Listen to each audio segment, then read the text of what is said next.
ಕೃಷಿ ವಿಶ್ವವಿದ್ಯಾಲಯಗಳಾಗಿರ್ಬೋದು. ಆದರೆ ಇಂದಿನ ದಿನಗಳಲ್ಲಿ ಕೃಷಿ ಉತ್ಪಾದನೆ ಒಂದೇ ಅಲ್ಲ, ಆ ಬೆಳೆದಂಥ ಬೆಳೆಗೆ ನೀವು ಸಂಸ್ಕರಣೆ ಮಾಡಿ ಅದನ್ನ ಮುಂದಿನ ಹಂತಕ್ಕೆ ತಗೊಂಡು ಹೋದ್ರೆ ಮಾತ್ರ ಕೃಷಿಕರಿಗೆ ಹೆಚ್ಚಿನ ಆದಾಯ ದೊರಕೋದಕ್ಕೆ ಸಾಧ್ಯ ಅನ್ನೋದು ಎಲ್ಲರಿಗೂ ಅದು ತಿಳಿದು ಬರ್ತಾ ಇದೆ. ಅದಕ್ಕೋಸ್ಕರ ಈ ರೀತಿಯ ಸಂಸ್ಕರಣೆ, ಆಹಾರ ಸಂಸ್ಕರಣೆಗೆ ಹೆಚ್ಚಿನ ಒತ್ತು ಎಲ್ಲ ಒಂದು ಡಿಪಾರ್ಟ್ಮೆಂಟ್ಗಳಾಗಿರ್ಬೋದು, ಸಂಘ ಸಂಸ್ಥೆಗಳಾಗಿರ್ಬೋದು, ಈ ಬೆಳೆದಂತ ಆಹಾರಕ್ಕೆ ಉತ್ಪನ್ನಗಳನ್ನಾಗಿ ಅದನ್ನ ತಯಾರಿಕೆ ಮಾಡುವಂತ ಘಟಕಗಳನ್ನ ಸ್ಥಾಪನೆಗೆ ಹೆಚ್ಚಿನ ಮಹತ್ವ ಕೊಡ್ತಾ ಇದ್ದಾರೆ. ಇನ್ನೂ ಒಂದು ಸ್ಟೆಪ್ ಮುಂದೆ ಹೋಗೋದಾದ್ರೆ, ಈ ಕೆಲವರು ಈಗ ನೀವೇ ಹೇಳಿದ್ರಿ, ನೀವು ಏನೋ ಒಂದು ಉತ್ಪನ್ನ ಮಾಡಬೇಕು ಅಂತ ಅದನ್ನ ಶುರು ಮಾಡಿರ್ತೀರಾ, ಆದ್ರೆ ಅದನ್ನ ಬ್ರ್ಯಾಂಡಿಂಗ್ ಮಾಡಿ ಅಥವಾ ಯಾವುದೋ ಒಂದು ಒಳ್ಳೆಯ ಬ್ರ್ಯಾಂಡ್ ಮುಖಾಂತರ ನೀವು ಅದನ್ನ ಮಾರುಕಟ್ಟೆ ಸಂಪರ್ಕ ಮಾಡೋದ್ರಲ್ಲಿ ಫೇಲ್ಯೂರ್ ಆಗಿರೋದಕ್ಕೆ ಎಷ್ಟೊಂದು ಜನ ಆರಂಭಿಸಿದ ಉದ್ಯಮವನ್ನು ಕೂಡ ಅಲ್ಲಿಗೆ ನಿಲ್ಲಿಸಿರ್ತೀರ. ಸೊ ಈ ತರದೆಲ್ಲ ಸಮಸ್ಯೆಗಳನ್ನು ಕೂಡ ನಾವು ನೋಡ್ಬೋದು. ಅದ್ರ ಜೊತೆಗೆ ಎಷ್ಟೋ ಜನರಿಗೆ ಉದ್ದಿಮೆ ಸ್ಟಾರ್ಟ್ ಮಾಡೋದಕ್ಕೆ ಬಂಡವಾಳದ ಕೊರತೆ ಇರುತ್ತೆ, ಮತ್ತೆ ಅದ್ರ ಬಗ್ಗೆ ಹೆಚ್ಚಿನ ಮಾಹಿತಿ ಇರೋದಿಲ್ಲ. ಈಗ ಹೊಸ ಹೊಸ ತಂತ್ರಜ್ಞಾನಗಳಿದೆ, ಮೆಷಿನರಿಗಳಿದಾವೆ, ಅದರ ಬಗ್ಗೆ ಮಾಹಿತಿ ಇರೋದಿಲ್ಲ. ಮತ್ತೆ ಬ್ರ್ಯಾಂಡಿಂಗ್ ಮಾರುಕಟ್ಟೆ ಮಾಡೋದು ತುಂಬಾನೇ ಕಷ್ಟದಾಯಕವಾಗಿರುತ್ತೆ ಈ ರೈತರಿಗೆ. ಯಾಕಂದ್ರೆ ರೈತರು ಮೂಲತಃ ಬೆಳೆ ಬೆಳೆಯೋದಕ್ಕಷ್ಟೇ ಅವರನ್ನ ಸೀಮಿತಗೊಳಿಸ್ಕೊಂಡಿದ್ದಾರೆ ನಮ್ಮ ದೇಶದಲ್ಲಿ. ಆದ್ರೆ ಅದನ್ನೇ ಒಂದು ಮಾರುಕಟ್ಟೆ ಮಾಡೋದಕ್ಕೆ ಅವರಿಗೆ ಅವಶ್ಯಕವಾದಂತ ಯಾವುದೇ ರೀತಿ ಸ್ಕಿಲ್ ಇಲ್ಲ. ಅದನ್ನು ಅವರು ಬೆಳೆಸ್ಕೊಳ್ಳೋದಕ್ಕೂ ಅಷ್ಟೊಂದು ಉತ್ಸುಕತೆ ತೋರ್ತಾ ಇಲ್ಲ ಇಲ್ಲಿವರೆಗೆ. ಸೊ ಈ ನಿಟ್ಟಿನಲ್ಲಿ ಮತ್ತೆ ಇನ್ನೂ ಒಂದು ವಿಷಯ ಏನಂದ್ರೆ, ಈಗ ನೀವು ಆಹಾರ ತಯಾರಿನೂ ಮಾಡ್ತೀರಾ, ಆದ್ರೆ ಅಲ್ಲಿ ಯಾವ ಒಂದು ಇದರಲ್ಲಿ ನೀವು ಆಹಾರ ತಯಾರು ಮಾಡ್ತೀರಾ ಘಟಕದಲ್ಲಿ, ಆ ಆಹಾರ ಶುಚಿಯಾಗಿದೆಯಾ ಅಥವಾ ನೀವು ತಯಾರಿಸಿದ ಆಹಾರವನ್ನು ಯಾವುದಾದ್ರೂ ಒಂದು ಸ್ಟ್ಯಾಂಡರ್ಡ್ ಇದೆಯಾ, ಮಾರ್ಕೆಟಲ್ಲಿ ನಿಮ್ಮ ಉತ್ಪನ್ನಗಳಿಗೆ ಬೇಡಿಕೆ ಇದೆಯಾ, ಅದನ್ನು ಕೂಡ ಎಷ್ಟೋ ಜನ ಯೋಚನೆ ಮಾಡದೇನೆ ನೀವು ಪ್ರೊಡಕ್ಷನ್ ಮಾಡೋದಕ್ಕೆ ಸ್ಟಾರ್ಟ್ ಮಾಡಿರ್ತೀರ. ಸೊ ಈ ಎಲ್ಲ ಒಂದು ಅಂಶಗಳನ್ನ ನೀವು ನೋಡಿ ಒಂದು ಘಟಕವನ್ನು ಸ್ಥಾಪನೆ ಮಾಡಿದ್ರೆ ಮಾತ್ರ ನಿಮಗೆ ಲಾಂಗ್ ಟರ್ಮ್ ಅಲ್ಲಿ ಅದು ಯಶಸ್ವಿ ಆಗೋದಕ್ಕೆ ಸಾಧ್ಯ. ಇಲ್ಲ ಅಂದ್ರೆ ನೀವು ಶುರು ಮಾಡ್ತೀರಾ, ಅಲ್ಲಿಗೆ ನಿಮ್ಗೆ ಯಾವುದೋ ಒಂದು, ಈಗ ನಾನು ಹೇಳಿರ್ತಕ್ಕಂಥ ಯಾವುದೋ ಒಂದು ಇದರಲ್ಲಿ ನಿಮಗೆ ಸಮಸ್ಯೆ ಕಾಣಿಸ್ಕೊಳ್ಳುತ್ತೆ, ಅಲ್ಲಿಗೆ ನಿಮ್ಮ ಉದ್ದಿಮೆ ಕ್ಲೋಸ್ ಮಾಡಬೇಕಾಗಿರುತ್ತೆ. ಸೊ ಇಂಥ ಸಂದರ್ಭದಲ್ಲಿ ಈ ಒಂದು 3-4 ಇಶ್ಯೂಗಳು ಏನಿದ್ದಾವೆ, ಎಲ್ಲದಕ್ಕೂ ಸಮಾಧಾನ ಸಿಗಬೇಕು ಅನ್ನೋ ನಿಟ್ಟಿನಲ್ಲಿ ಕೇಂದ್ರ ಸರ್ಕಾರ ಈ PMFME ಯೋಜನೆಯನ್ನ ಜಾರಿಗೆ ತಂದಿದೆ. ಸುಮಾರು 4 ವರ್ಷದಿಂದ ಈ ಯೋಜನೆ ದೇಶಾದ್ಯಂತ ಈಗಾಗಲೇ ಅನುಷ್ಠಾನಗೊಳ್ತಾ ಇದೆ. ಇನ್ನೂ 1 ವರ್ಷ ಇದನ್ನ ವಿಸ್ತರಣೆ ಮಾಡಿದ್ದಾರೆ. 2026 ಮಾರ್ಚ್ ಅಲ್ಲಿವರೆಗೂ ಕೂಡ ಈ ಯೋಜನೆ ವಿಸ್ತರಣೆ ಇರುತ್ತೆ. ಈಗ ನಾನು ಕೋಲಾರ ಬಗ್ಗೆ ಹೇಳಬೇಕು ಅಂದ್ರೆ, ಕೋಲಾರ ತುಂಬಾ ವಿಷಯಗಳಲ್ಲಿ, ಅದರಲ್ಲೂ ಅಗ್ರಿಕಲ್ಚರ್ ಮತ್ತೆ ಕೃಷಿಗೆ ಸಂಬಂಧಪಟ್ಟಂತ ಕೃಷಿ ಉತ್ಪನ್ನಗಳಲ್ಲಿ ತುಂಬಾನೇ ಫೇಮಸ್ ಇದೆ ಅಥವಾ ಮುಂದುವರೆದಿದೆ ಅಂತ ಹೇಳ್ಬೋದು. ಈಗ ನಿಮ್ಮಲ್ಲಿ ಹಾಲಿನ ಲಭ್ಯತೆ ಇದೆ, ಟೊಮ್ಯಾಟೊ, ಮ್ಯಾಂಗೋ ಮತ್ತೆ ಬೇರೆ ಬೇರೆ ವೆಜಿಟೇಬಲ್ಸ್, ಇದಕ್ಕೆಲ್ಲ ಕೋಲಾರ ತುಂಬಾ ಫೇಮಸ್ ಇದೆ. ಮತ್ತೆ ನಿಮ್ಗೆ ಮಾರುಕಟ್ಟೆಗೆ ದೂರ ಹೋಗ್ಬೇಕಾಗಿಲ್ಲ, ಬೆಂಗಳೂರು ಇದೆ, ಬೆಂಗಳೂರು ಸುತ್ತಮುತ್ತನೇ ಇದ್ದೀರಾ ನೀವು. ಸೊ ಅದಕ್ಕೋಸ್ಕರ ನಿಮ್ಗೆ ಇಲ್ಲಿ ಮಾರುಕಟ್ಟೆ ಮಾಡುವಂತ ಸಣ್ಣ ಒಂದು ಪ್ರಯತ್ನ ಮಾಡಿದ್ರೆ ನಿಮ್ಗೆ ತುಂಬಾ ದೊಡ್ಡ ಮಾರುಕಟ್ಟೆನೇ ಲಭ್ಯ ಇದೆ. ಯಾಕಂದ್ರೆ ಕರ್ನಾಟಕದ ಬೇರೆ ಬೇರೆ ಭಾಗಗಳಲ್ಲಿ ನೋಡೋದಾದ್ರೆ ಎಲ್ಲರೂ ಅವರು ಬೆಂಗಳೂರಿಗೆ ಬಂದು ಮಾರ್ಕೆಟ್ ಮಾಡೋದಕ್ಕೇನೆ ನೋಡ್ತಾರೆ. ಆದ್ರೆ ನಿಮ್ಗೆ ಬೆಂಗಳೂರು 1-2 ಗಂಟೆ ದೂರದಲ್ಲಿ ಇರೋದಕ್ಕೆ ಇಲ್ಲಿಂದ ನೀವು ಒಂದು ಸಣ್ಣ ಪ್ರಯತ್ನ ಮಾಡಿದ್ರೆ ಖಂಡಿತವಾಗ್ಲೂ ನಿಮ್ಮ ಬೆಳೆಗಳಿಗೆ ಅಥವಾ ಬೆಳೆಗಳಿಂದ ತಯಾರಿಸಿದ ಉತ್ಪನ್ನಗಳಿಗೆ ಹೆಚ್ಚಿನ ಮಾರುಕಟ್ಟೆ ಮೌಲ್ಯ ಸಿಗೋದ್ರಲ್ಲಿ ಯಾವುದೇ ಸಂದೇಹ ಇಲ್ಲ. ಆದ್ರೆ ನೀವು ಅದನ್ನ ಸ್ವಲ್ಪ ಎಂಟರ್ಪ್ರಿನರ್ಶಿಪ್ ಅಥವಾ ಈ ಉದ್ದಿಮೆ ಮಾಡುವಂಥದ್ದನ್ನ ಸ್ವಲ್ಪ ತಿಳ್ಕೋಬೇಕು. ಬೇರೆ ಎಲ್ಲಾದ್ರೂ ಯಾವುದೇ ಪ್ಲಾಟ್ಫಾರ್ಮ್ ಅಲ್ಲಿ ನಿಮ್ಗೆ ನಾಲೆಜ್ ಸಿಗತ್ತೆ ಅಂತಾದ್ರೆ ಅದ್ರ ಬಗ್ಗೆ ಸ್ವಲ್ಪ ಅಧ್ಯಯನ ಮಾಡಬೇಕು. ಮತ್ತೆ ಸಣ್ಣ ಸಣ್ಣ ಕಿರು ಆಹಾರ ಘಟಕಗಳನ್ನ ಸ್ಥಾಪನೆ ಮಾಡೋದ್ರಿಂದ ನೀವು ಎಷ್ಟೋ ಜನರಿಗೆ ಉದ್ಯೋಗಾವಕಾಶ ಕೂಡ ಕಲ್ಪಿಸ್ಕೊಳ್ಬಹುದು. ಯಾಕಂದ್ರೆ ಈಗಿನ ದಿನದಲ್ಲಿ ನೀವು ನೋಡ್ತಿರ್ಬೋದು, ಎಷ್ಟೋ ಜನ ಉದ್ಯೋಗ ಸಿಗದೆ ಒದ್ದಾಡ್ತಾ ಇರ್ತಾರೆ. ಸೊ ಅಂಥವ್ರು ನೀವು ಒಬ್ಬೊಬ್ರು ಎಂಟರ್ಪ್ರಿನಿಯರ್ಸ್ ಒಂದು 10 ಜನಕ್ಕೆ ಉದ್ಯೋಗ ಕೊಡೋಂಗಾದ್ರೆ ಎಲ್ಲ ರೀತಿಯ ಬೆಳವಣಿಗೆ ಕಾಣಿಸ್ಕೊಳ್ಳುತ್ತೆ. ಸೊ ಈ ನಿಟ್ಟಿನಲ್ಲಿ ಈಗ ನಾನು PMFME ಯೋಜನೆ ಬಗ್ಗೆ ಇನ್ನೊಂದು ಸ್ವಲ್ಪ ಸವಿಸ್ತಾರವಾಗಿ ಹೇಳಬೇಕು ಅಂದ್ರೆ, ಈ ಒಂದು ಯೋಜನೆ ಎಲ್ಲಾ ರೀತಿಯ ಆಹಾರ ಸಂಸ್ಕರಣಾ ಘಟಕಗಳನ್ನ ಸ್ಥಾಪನೆ ಮಾಡೋದಕ್ಕೆ ಇದರಲ್ಲಿ ಅವಕಾಶ ಇದೆ. ಇದನ್ನ ಯಾರ್ಯಾರು ಸ್ಟಾರ್ಟ್ ಮಾಡ್ಬೋದು ಅಂತ ನಿಮಗೆ ಹೇಳ್ತೀನಿ. ಈಗ ಇಂಡಿವಿಜುವಲ್ ಉದ್ದಿಮೆದಾರರು ಯಾರಾದ್ರೂ ಸ್ವಂತವಾಗಿ ಏನೋ ಮಾಡಬೇಕು ಅಂತ ಅನ್ಕೊಂಡಿರ್ತಾರೆ, ಅಂಥವ್ರು ಕೂಡ ಈ ಒಂದು ಯೋಜನೆಯ ಫಲಾನುಭವಿ ಆಗ್ಬೋದು. ಅದ್ರ ಜೊತೆ SHG ಸ್ವಸಹಾಯ ಸಂಘಗಳಾಗಿರ್ಬೋದು, ಕೋಆಪರೇಟಿವ್ ಸೊಸೈಟಿಗಳು, ಅಥವಾ ಯಾವುದಾದ್ರು ಆಲ್ರೆಡಿ ಪ್ರೈವೇಟ್ ಲಿಮಿಟೆಡ್ ಕಂಪ್ನಿಯಲ್ಲಿ ಏನೋ ಒಂದು ಆಹಾರ ಉತ್ಪನ್ನ ಶುರು ಮಾಡಿದ್ದಾರೆ ಅಂದ್ರೆ ಅವರು ಅದನ್ನ ತಮ್ಮ ಘಟಕವನ್ನು ವಿಸ್ತರಣೆಗೊಳಿಸಲಿಕ್ಕೋಸ್ಕರ ಕೂಡ ಈ ಒಂದು ಯೋಜನೆಯಲ್ಲಿ ಫಲಾನುಭವಿ ಆಗ್ಬೋದು. ಅದೇ ಅಲ್ಲದೆ FPOಗಳು ಮತ್ತೆ ಕೋಆಪರೇಟಿವ್ ಸೊಸೈಟಿಗಳು ಇವೆಲ್ಲರೂ ಕೂಡ ಈ ಒಂದು ಯೋಜನೆಯಲ್ಲಿ ಭಾಗವಹಿಸಿ ನೀವು ಬೆನಿಫಿಷರಿ ಆಗ್ಬೋದು. ಸೊ ಈ ಸ್ಕೀಮ್ ತುಂಬಾ ಸಿಂಪಲ್ ಇದೆ.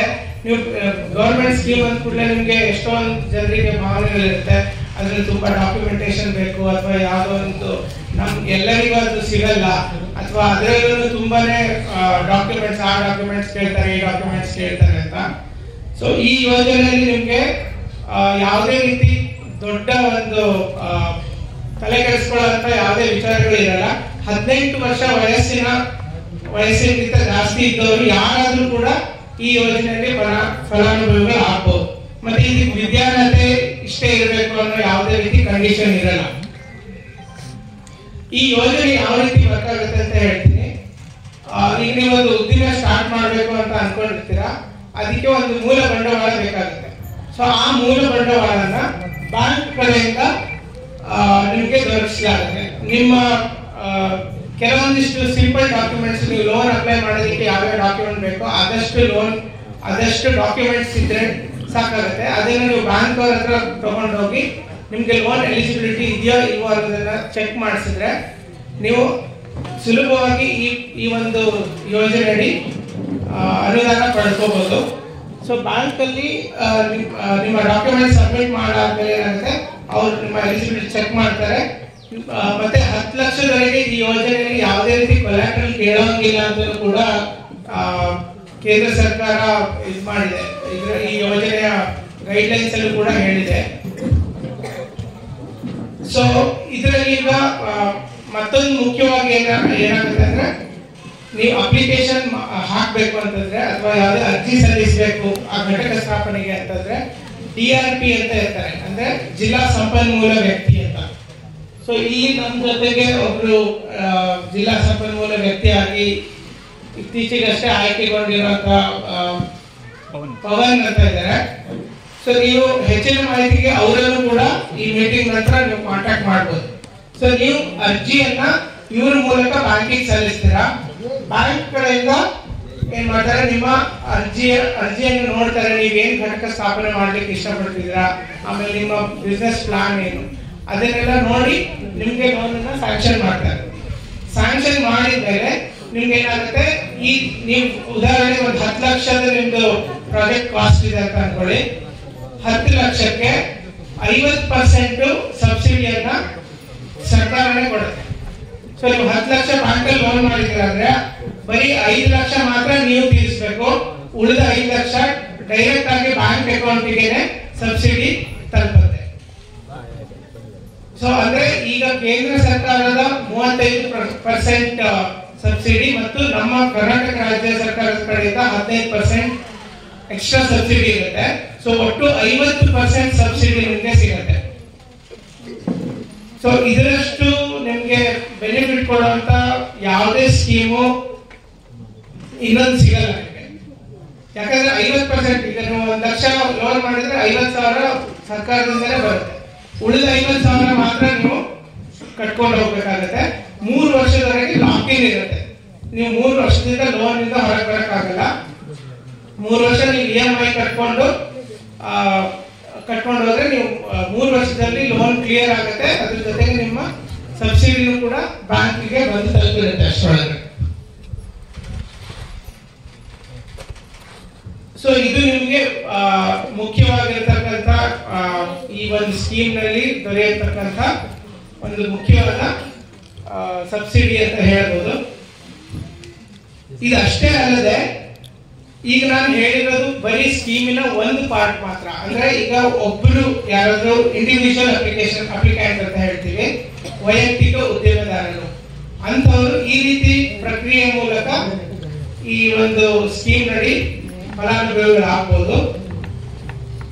ಇನ್ನು ಅದು ಬಿಟ್ಟು ಈಗ ಇಲ್ಲಿ ಯಾರಾದ್ರೂ NRLM ಅಡಿಯಲ್ಲಿ ಸ್ವಸಹಾಯ ಸಂಘಗಳಿದ್ರೆ ಅವರಿಗೂ ಕೂಡ ಬೀಜ ಬಂಡವಾಳ ಅಂತ ಸುಮಾರು 40,000ವರೆಗೂ ಸಬ್ಸಿಡಿ ಸಿಗತ್ತೆ, ಇದು ಸಿಗತ್ತೆ, ಲೋನ್ ಸಿಗತ್ತೆ ನಿಮ್ಮ ಸಂಘದ ಕಡೆಯಿಂದ. ಹಾಗಾದ್ರೆ ಪ್ರತಿಯೊಂದು SHGಗೂ ಕೂಡ 10 ಜನ ಮ್ಯಾಕ್ಸಿಮಮ್ ಅಂದ್ರೆ 4 ಲಕ್ಷದವರೆಗೆ ಈ ಬೀಜ ಬಂಡವಾಳ ಸಿಗತ್ತೆ. ಅದನ್ನ ತಗೊಂಡು ಕೂಡ ನೀವೊಂದು ಉದ್ಯಮವನ್ನ ಶುರು ಮಾಡಬಹುದು. ಅದಲ್ಲದೆ ಈ ಸ್ವಸಹಾಯ ಸಂಘಗಳು ಮತ್ತೆ FPOಗಳಿಗೆ ಸ್ವಲ್ಪ ಇನ್ನೂ ಒಂದು ಹೆಚ್ಚಿನದಾದ ಅವಕಾಶಗಳು ಕೂಡ ಇದೆ. ಇಲ್ಲಿ ಸಾಮಾನ್ಯ ಮೂಲ ಸೌಕರ್ಯ ಸ್ಥಾಪನೆ ಅಂತ ಇರುತ್ತೆ. ಈಗ FPOದಲ್ಲಿ 1000 ಜನ ರೈತ ಸದಸ್ಯರಿರ್ತಾರೆ. ಸೊ ಅಂತವ್ರು ಏನ್ ಮಾಡ್ಬೋದು ಅಂದ್ರೆ ಅವ್ರು ಬೆಳೆದಿರ್ತಕ್ಕಂಥ ರೈತರು ಯಾರು ಇರ್ತಾರೆ ಅವ್ರು ಬೆಳೆದಿರ್ತಕ್ಕಂಥ ಬೆಳೆಗಳನ್ನ ಪ್ರೊಸೆಸ್ ಮಾಡೋದಕ್ಕೆ ಏನಾದ್ರೂ ಒಂದು ಯೂನಿಟ್ ಅನ್ನು ಸ್ಥಾಪನೆ ಮಾಡೋದಕ್ಕೆ ಅಲ್ಲೂ ಕೂಡ ಅವಕಾಶ ಇರುತ್ತೆ. ಈ ಒಂದು ಘಟಕ ಏನಿದೆ ಇದು ಕೇವಲ FPO ಮತ್ತೆ SHGಗಳಿಗೆ ಮಾತ್ರ ಸಂಬಂಧಿಸಿದಿರುತ್ತೆ. ವೈಯಕ್ತಿಕ ಉದ್ಯಮದಾರರಿಗೆ ಈ ಒಂದು ಸೌಲಭ್ಯ ಸಿಗೋದಿಲ್ಲ. ಮತ್ತೆ FPO ಮತ್ತು SHG ಸಂಘಗಳಿಗೆ ಬ್ರ್ಯಾಂಡಿಂಗ್ ಮತ್ತು ಮಾರುಕಟ್ಟೆ ಸಂಪರ್ಕಕ್ಕೂ ಕೂಡ 50% ಸಬ್ಸಿಡಿ ಇರುತ್ತೆ. ಇದನ್ನು ಕೂಡ ಯಾರಾದ್ರೂ ಸಂಘಗಳು ಅಥವಾ FPOಗಳು ಇದ್ರೆ ಹೆಚ್ಚಿನ ಮಾಹಿತಿಗೆ ನೀವು ಪವನ್ ಅವರನ್ನ ಅಥವಾ ನಮ್ಮ ರಾಜ್ಯ ಘಟಕವನ್ನ ನೀವು ಸಂಪರ್ಕಿಸಿದ್ರೆ ನಾವು ಅದರ ಬಗ್ಗೆ ಹೆಚ್ಚಿನ ಮಾಹಿತಿಯನ್ನು ಕೊಡ್ತೀವಿ. ಆದ್ರೆ ನಾವು ಇಲ್ಲಿ ನೆರೆದಿರ್ತಕ್ಕಂಥ ಮುಖ್ಯ ಉದ್ದೇಶ ಅಂದ್ರೆ ಯಾರಾದ್ರೂ ಇಂಡಿವಿಜುವಲ್ ಅಂದ್ರೆ ವೈಯಕ್ತಿಕ ಉದ್ಯಮದಾರರು ಇದ್ರು ಅವರಿಗೆ ಒಂದು ಹೊಸದಾಗಿ ಘಟಕ ಸ್ಥಾಪನೆ ಮಾಡಬೇಕು ಅಥವಾ ಆಲ್ರೆಡಿ ಏನೋ ಒಂದು ತಯಾರು ಮಾಡ್ತಾ ಇದ್ದಾರೆ ಆಹಾರ ಉತ್ಪನ್ನ, ಅದನ್ನ ಮುಂದಿನ ಹಂತಕ್ಕೆ ತಗೊಂಡು ಹೋಗೋದಕ್ಕೆ ಅವರಿಗೆ ಬಂಡವಾಳ ಬೇಕು ಅಥವಾ ಯಾವುದೇ ರೀತಿ ಸಪೋರ್ಟ್ ಬೇಕು ಅಂತ ಇರೋರಿಗೆ ನಾವು ಇವತ್ತು ಇಲ್ಲಿನೇ ಅಪ್ಲಿಕೇಶನ್ ಅನ್ನ ಸಲ್ಲಿಸೋದಕ್ಕೆ ಅವಕಾಶ ಕಲ್ಪಿಸ್ತೀವಿ. ಯಾರ್ಯಾರಿಗೆ ಇದರಲ್ಲಿ ಆಸಕ್ತಿ ಇದೆ ಅವರು ಮುಂದೆ ಬಂದು ನಿಮ್ಮ ಹೆಸರನ್ನ ಇಲ್ಲಿ ಸಂಘದ ಅಧ್ಯಕ್ಷರಿಗಾಗಿ ಅಥವಾ ಇಲ್ಲಿ ಹೊಸದಾಗಿ ಜಿಲ್ಲಾ ಸಂಪನ್ಮೂಲ ವ್ಯಕ್ತಿಯಾಗಿ ಆಯ್ಕೆಯಾಗಿರ್ತಕ್ಕಂಥ ಪವನ್ ಅವರಿಗೆ ನಿಮ್ಮ ನಾಮನಿರ್ದೇಶನ ಮಾಡಬಹುದು. ಅದಾದ ನಂತರ ನಾವು ನಿಮ್ ಜೊತೆ ಇಂಡಿವಿಜುವಲಿ ವೈಯಕ್ತಿಕವಾಗಿ ಅವ್ರ ಹತ್ರ ಮಾತಾಡಿ ನಿಮ್ಮ ಏನ್ ಯೂನಿಟ್ ಸ್ಥಾಪನೆ ಮಾಡಬೇಕು ಅಂತ ಇದ್ದೀರಾ, ಅದಕ್ಕೆ ಎಷ್ಟು ಬಂಡವಾಳ ಖರ್ಚಾಗುತ್ತೆ, ಆಮೇಲೆ ನೀವು ಅದನ್ನ ಯಾವ ರೀತಿ ತಗೊಂಡು ಹೋಗ್ಬೇಕು ಅಂತ ಅನ್ಕೊಂಡಿದ್ದೀರಾ ಅದ್ರ ಬಗ್ಗೆ ಎಲ್ಲ ಡೀಟೇಲ್ ಆಗಿ ಸ್ಟಡಿ ಮಾಡಿ ಅವರು ಒಂದು ಪ್ರಾಜೆಕ್ಟ್ ರಿಪೋರ್ಟ್ ಮಾಡ್ಕೊಡೋದಕ್ಕೆ ನಿಮ್ಗೆ ಸಹಾಯ ಮಾಡ್ತಾರೆ. ಸೊ ಇದು ಅವರ ಒಂದು ರೋಲ್ ಆಗಿರುತ್ತೆ ಈ ಒಂದು ಸ್ಕೀಮ್ ನಡಿ. ಅದಾದ ನಂತರ ಅವ್ರ ಬ್ಯಾಂಕ್ ಇಲ್ಲಿ ತುಂಬಾ ಜನ ಬ್ಯಾಂಕ್ ಮ್ಯಾನೇಜರ್ಸ್ಗಳು ಬಂದಿದ್ದಾರೆ. ಅವರು ಮುಂದೆ ನಿಮಗೆ ಯಾವ ರೀತಿ ಅಪ್ಲಿಕೇಶನ್ ಪ್ರೊಸೆಸ್ ಮಾಡ್ತಾರೆ ಅಥವಾ ಅವ್ರು ಯಾವ ರೀತಿ ನಿಮ್ಮ ಉದ್ದಿಮೆಗೆ ಸಹಾಯ ಮಾಡ್ಬೋದು ಅನ್ನೋದನ್ನು ಕೂಡ ಹೇಳ್ತಾರೆ. ಸೊ ಈ ಒಂದು ಯೋಜನೆಯಲ್ಲಿ ಯಾವ್ಯಾವ ರೀತಿ ಉದ್ದಿಮೆಗಳನ್ನ ಸ್ಟಾರ್ಟ್ ಮಾಡಬಹುದು. ಈಗ ನಿಮ್ಮ ಕೋಲಾರ ಏರಿಯಾದಲ್ಲಿ ಹಾಲು ಹೇರಳವಾಗಿ ಸಿಗುತ್ತೆ. ಈಗ ಮಿಲ್ಕ್ ಪ್ರೊಸೆಸಿಂಗ್ ಉದ್ದಿಮೆಯನ್ನು ಕೂಡ ಘಟಕವನ್ನು ನೀವು ಸ್ಥಾಪನೆ ಮಾಡ್ಬೋದು. ನಾನು ಜಸ್ಟ್ ನಿಮ್ಗೆ ಐಡಿಯಾ ಕೊಡ್ತಿರೋದು, ಯಾಕಂದ್ರೆ ನಿಮ್ಗೆ ಏನ್ ಮಾಡ್ಬೋದು ಅಂತ ಕೆಲವರಿಗೆ ಇದಿರಲ್ಲ, ಅದಕ್ಕೋಸ್ಕರ ನಾನು ಜಸ್ಟ್ ಐಡಿಯಾ ಹೇಳ್ತಿದ್ದೀನಿ. ಹಾಲು ಪ್ರೊಸೆಸಿಂಗ್ ಮಾಡುವಂಥ ಮೆಷಿನರಿ ಘಟಕನ ಹಾಕೋಬಹುದು. ಆಮೇಲೆ ಈಗ ನೀವು ಮ್ಯಾಂಗೋ ನಿಮ್ಮ ಇದರಲ್ಲಿ ಮಾವು ಒಂದು ಮುಖ್ಯ ಬೆಳೆ ಆಗಿರೋದ್ರಿಂದ ಮಾವಿನಕಾಯಿಯಿಂದ ಯಾವುದೇ ರೀತಿ ವ್ಯಾಲ್ಯೂ ಆಡೆಡ್ ಪ್ರಾಡಕ್ಟ್ ಅಥವಾ ಮೌಲ್ಯವರ್ಧಿತ ಉತ್ಪನ್ನ ಅಂತ ಕರಿತೀವಿ. ಈಗ ಕೆಲವರು ಡಿಹೈಡ್ರೇಟೆಡ್ ಮ್ಯಾಂಗೋ ಅಂದರೆ ಡ್ರೈ ಮ್ಯಾಂಗೋ ಮಾಡ್ತಾರೆ. ಆಮೇಲೆ ಮ್ಯಾಂಗೋ ಪಲ್ಪ್ ಇದು ಮಾಡೋದಾಗಿರ್ಬೋದು. ಆಮೇಲೆ ಮ್ಯಾಂಗೋ ಪೌಡರ್ ಮಾಡ್ತಾರೆ. ಮ್ಯಾಂಗೋದಿಂದ ತುಂಬಾನೇ ಉತ್ಪನ್ನಗಳನ್ನು ತಯಾರು ಮಾಡ್ತಾರೆ. ನೀವು ಒಂದು ಸ್ವಲ್ಪ ಯಾರಾದರೂ ಇಂಟರ್ನೆಟ್ ಇದು ಗೊತ್ತಿರೋ ಅಂಥವ್ರು ಯಾರಾದರೂ ಇದ್ರೆ ಸ್ವಲ್ಪ ಸರ್ಚ್ ಮಾಡಿದರೆ ಅಥವಾ ನಿಮ್ಮ ಮಾರುಕಟ್ಟೆ ಜ್ಞಾನ ಏನಿದೆ ಇದು ಒಂದು ಹೊಸ ಪ್ರಾಡಕ್ಟ್ ಅಂತ ಅನಿಸಿ ನಿಮ್ಗೆ ಅದರಲ್ಲಿ ಮಾರುಕಟ್ಟೆಯಲ್ಲಿ ತುಂಬಾ ಡಿಮಾಂಡ್ ಇದೆ ಅಂತ ಅನಿಸಿದ್ರೆ ಆ ಥರದ ಯಾವುದೇ ಉತ್ಪನ್ನಗಳನ್ನ ಮಾವಿನಿಂದ ತಯಾರಿಸ್ಬೋದು. ಅದು ಬಿಟ್ಟರೆ ಟೊಮೆಟೊದಿಂದ ಅಂತೂ ನಿಮ್ಗೆ ಗೊತ್ತೇ ಇದೆ, ಟೊಮೆಟೊ ಪ್ಯೂರಿ ಆಗಿರ್ಬೋದು ಕೆಚಪ್ ಆಗಿರ್ಬೋದು ಅಥವಾ ಟೊಮ್ಯಾಟೋದಿಂದ ಉಪ್ಪಿನಕಾಯಿ ಕೂಡ ಮಾಡ್ತಾರೆ. ಸೊ ಬೇರೆ ಬೇರೆ ರೀತಿ ಪ್ರಾಡಕ್ಟ್ಗಳಿದ್ದಾವೆ. ಈವನ್ ಡಿಹೈಡ್ರೇಟೆಡ್ ಪ್ರಾಡಕ್ಟ್ಸ್ಗಳಿಗೂ ಕೂಡ ತುಂಬಾ ಬೇಡಿಕೆ ಇದೆ. ಆ ತರದ ಉತ್ಪನ್ನಗಳನ್ನು ನೀವು ಮಾಡಬಹುದು. ಆಮೇಲೆ ನಿಮ್ಮಲ್ಲಿ ಸ್ವಲ್ಪ ಪ್ರಮಾಣದಲ್ಲಿ ಈ ನೆಲಗಡಲೆ ಇದ್ರೆ ಗ್ರೌಂಡ್ನಟ್ ಆಯಿಲ್ ಕೂಡ ಎಕ್ಸ್ಟ್ರಾಕ್ಷನ್ ಮಾಡಬಹುದು. ಅಥವಾ ಯಾವುದೇ ರೀತಿ ಎಣ್ಣೆ ಕಾಳುಗಳ ನಿಮ್ಮ ಒಂದು ಏರಿಯಾದಲ್ಲಿ ಲಭ್ಯ ಇದ್ರೆ ಈ ಆಯಿಲ್ ಎಕ್ಸ್ಟ್ರಾಕ್ಷನ್ ಯೂನಿಟ್ ಕೂಡ ನೀವು ಮಾಡ್ಕೋಬಹುದು. ಆಮೇಲೆ ಮಸಾಲಾ ಉತ್ಪನ್ನಗಳನ್ನ ತಯಾರು ಮಾಡ್ಬೋದು. ಆಮೇಲೆ ನಿಮ್ಮ ವೆಜಿಟೇಬಲ್ಸ್ ನಿಮ್ಮ ಹತ್ರ ತುಂಬಾ ಇದೆ, ಇಲ್ಲಿ ಕೋಲಾರದಲ್ಲಿ ತುಂಬಾ ಬೆಳೀತಾರೆ. ಈ ಪ್ರೊಸೆಸ್ಡ್ ವೆಜಿಟೇಬಲ್ ಆಗಿರ್ಬೋದು ಅಥವಾ ಡಿಹೈಡ್ರೇಟೆಡ್ ವೆಜಿಟೇಬಲ್ಸ್ ಒಣಗಿಸಿದ್ದು. ಈ ಒಣಗಿಸೋದಂದ್ರೆ ಈಗ ನಾರ್ಮಲ್ ಬಿಸಿಲಲ್ಲಿ ಒಣಗಿಸಿದ್ರೆ ನಿಮ್ಗೆ ಒಂದು ಕ್ವಾಲಿಟಿ ಬರುತ್ತೆ. ಅದನ್ನೇ ನೀವು ಪ್ರಾಪರ್ ಆಗಿ ಮೆಷಿನರೀಸ್ ಬಳಸ್ಕೊಂಡು ಅದನ್ನ ಪ್ರೊಸೆಸ್ ಮಾಡಿ ಪ್ಯಾಕಿಂಗು ಬ್ರ್ಯಾಂಡಿಂಗ್ ಮಾಡೋದನ್ನ ಮರಿಬೇಡಿ. ಆ ಥರ ಮಾಡಿ ನೀವು ಮಾರುಕಟ್ಟೆ ಮಾಡೋದ್ರಿಂದ ಅದರ ಒಂದು ಶೆಲ್ಫ್ ಲೈಫ್ ಅಂತ ಏನು ಕರಿತೀವಿ ಅದನ್ನು ಕೂಡ ಹೆಚ್ಚಾಗುತ್ತೆ.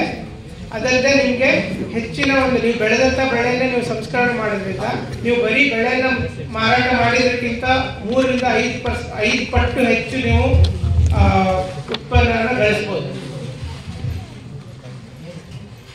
ಅದೇ ರೀತಿ ನಿಮ್ಮ ಇದರಲ್ಲಿ ಬೇರೆ ಯಾವುದೇ ರೀತಿ ಉತ್ಪನ್ನಗಳಿದ್ರು, ಕೃಷಿ ಉತ್ಪನ್ನಗಳಿದ್ರು ಅದನ್ನ ಸಂಸ್ಕರಣೆ ಮಾಡಬಹುದು ಈ ಯೋಜನೆ.